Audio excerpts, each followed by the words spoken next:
السلام علیکم ورحمۃ اللہ تعالی وبرکاتہ۔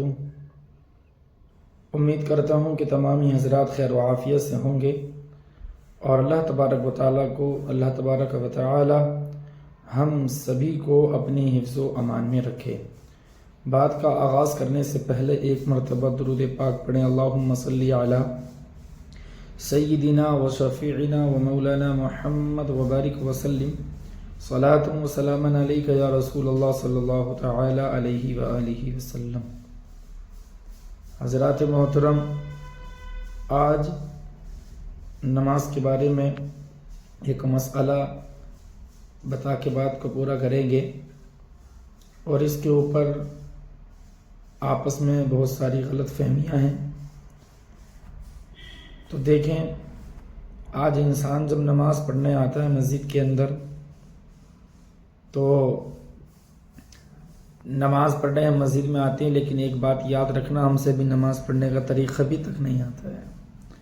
نماز پڑھنی بھی ہم سے نہیں آتی ہے، بس پرندے کی مرغ کی طرح ٹھونگ مار کے اب چلے جاتے ہیں، صحیح سے ہم نماز کو بھی ادا نہیں کر پاتے ہیں۔ اور معلوم ہے جب بندہ نماز پڑھتا کتنی جلدی ہوتی ہے۔ وہ اقبال نے یوں ہی نہیں کہا ہے کہ نہ کلمہ یاد آتا ہے نہ دل لگتا ہے نمازوں میں اقبال، نہ کلمہ یاد آتا ہے نہ دل لگتا ہے نمازوں میں اقبال، اور کافر بنا دیا ہے لوگوں کو دو دن کی محبت نے۔ کتنی عجیب ہے یہ گناہوں کی جستجو اقبال، کتنی عجیب ہے یہ گناہوں کی جستجو اقبال، جلدی سے نماز پڑھتے ہیں پھر سے گناہ کرنے کے لیے، جلدی سے نماز پڑھتے ہیں پھر سے گناہ کرنے کے لیے۔ یہ بات کوئی غلط نہیں ہے، دیکھا جاتا اٹھک بیٹھی لگائی ہم باہر چلے جاتے ہیں، نماز کے طریقے سے بھی ہم نماز نہیں پڑھتے، پھر کہتے ہیں کہ نماز سے ہم بری باتوں سے نہیں باز آتے۔ میں کہتا ہوں اگر نماز کو جس طرح نماز پڑھنے کا حق ہے، اگر اس طرح سے نماز پڑھو گے انشاءاللہ تعالیٰ عز و جل تمام برائیوں کو چھوڑ دو گے۔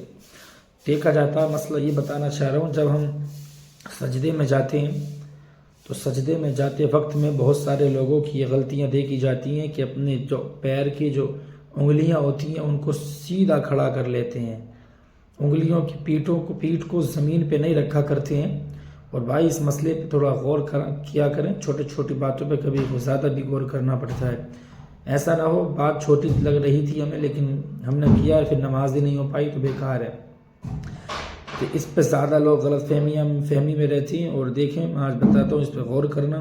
بہت سے لوگوں کو اس بات کی تمیز تک نہیں ہوتی ہے کہ کس طرح سے کیا کرنا چاہیے۔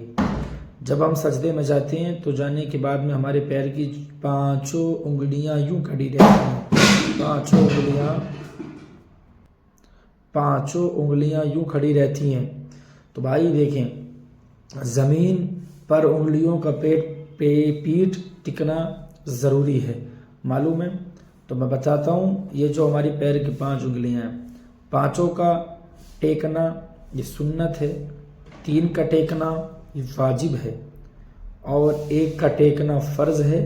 تو دیکھیں اگر 5 نہ ٹیک سکے 3 ٹیکی تو نماز ہو جائے گی، اور اگر 3 بھی نہ ٹیک سکے 1 ٹیکی تو واجب چھوٹا، اور واجب کو چھوڑنے کی وجہ سے ہم اس کے گناہ گار ہوئے، اور واجب چھوٹا ہے تو سجدہ سہو کرنا ہوگا، سجدہ سہو نہیں کیا تو پھر ہماری نماز نہیں ہوگی۔ اور اگر 5 انگلیوں میں سے کوئی سی بھی نہیں ٹیکی تو بھائی فرض بھی چھوٹ گیا، اور جب فرض چھوٹ جاتی ہے تو نماز نہیں ہوتی ہے۔ اس لیے ان باتوں پر بھی غور کرنا، فرض پہ ہمیں فوکس کرنا چاہیے، چھوٹی چھوٹی باتوں پر عمل کرنا چاہیے۔ دعا کرتا ہوں کہ تمام حضرات اسے سن کے اپنی اصلاح کر لیں، اور اللہ سے دعا کرتا ہوں اللہ ہمیں عمل کرنے کی توفیق عطا فرمائے۔ السلام علیکم ورحمۃ اللہ تعالی وبرکاتہ۔